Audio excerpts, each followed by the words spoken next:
हरे कृष्णा। तो आज हम पढ़ेंगे 8वां अध्याय।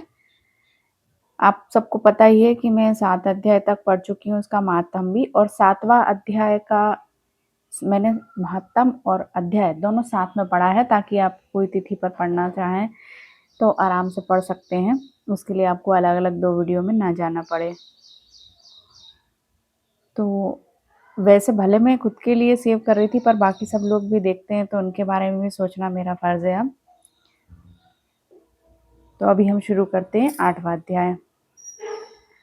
अर्जुन ने कहा, हे पुरुषोत्तम, ब्रह्म क्या है?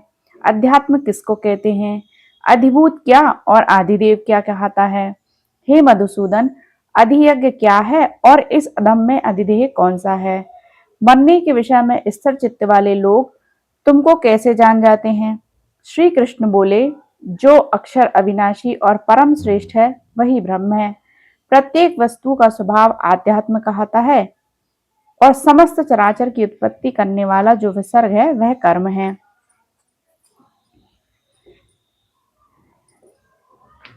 आज हरियाली अमावस्या, इसलिए मैंने भी हरी चूड़ियां कल मंगलवार को पार्वती माँ को चढ़ाई थी, इसके बाद आज पहन ली हैं।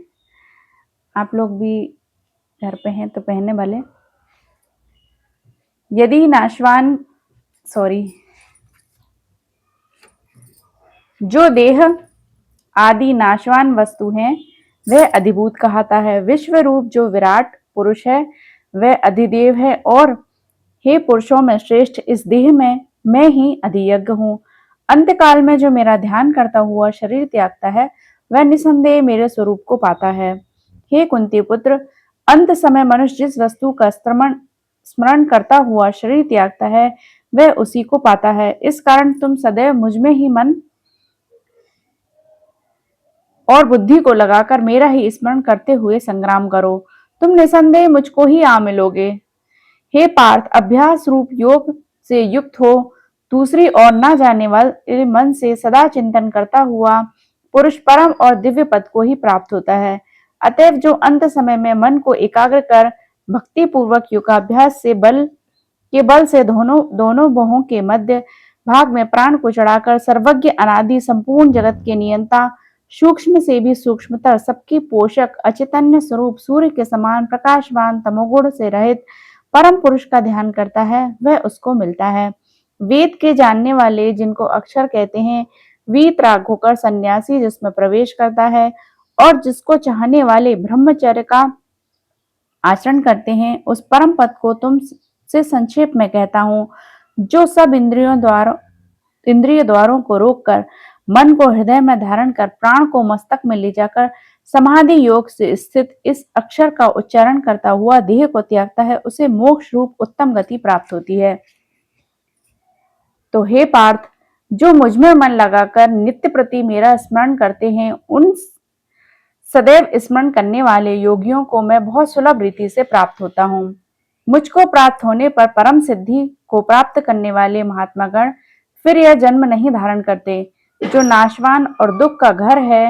हे अर्जुन, ब्रह्मलोक पर्यंत जितने लोक हैं वहां से लौटना पड़ता है, परंतु मुझ में मिलने से फिर जन्म नहीं होता। 1000 महायुगों का एक दिन होता है और उस 1000 महायुगों की एक रात्रि ब्रह्मा की होती है। जो इन बातों को जानते हैं वह सब ज्ञाता हैं।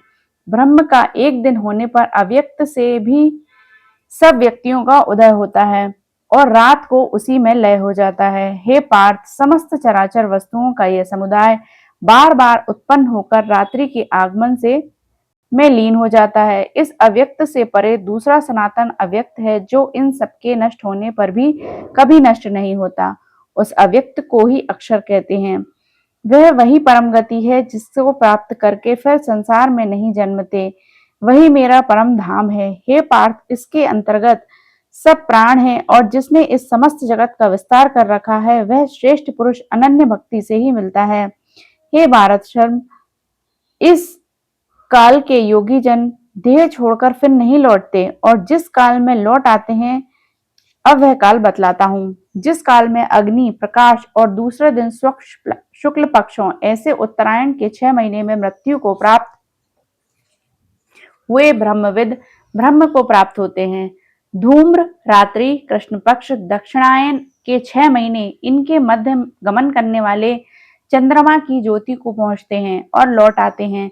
संसार की नित्य चलने वाली शुक्ल और कृष्ण नामक 2 गतियां हैं। इनके आने एक से आने पर लौटना पड़ता है और दूसरी पर फिर लौटना नहीं होता।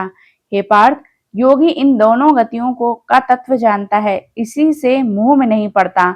अतएव हे अर्जुन, तुम सदा योग युक्त हो।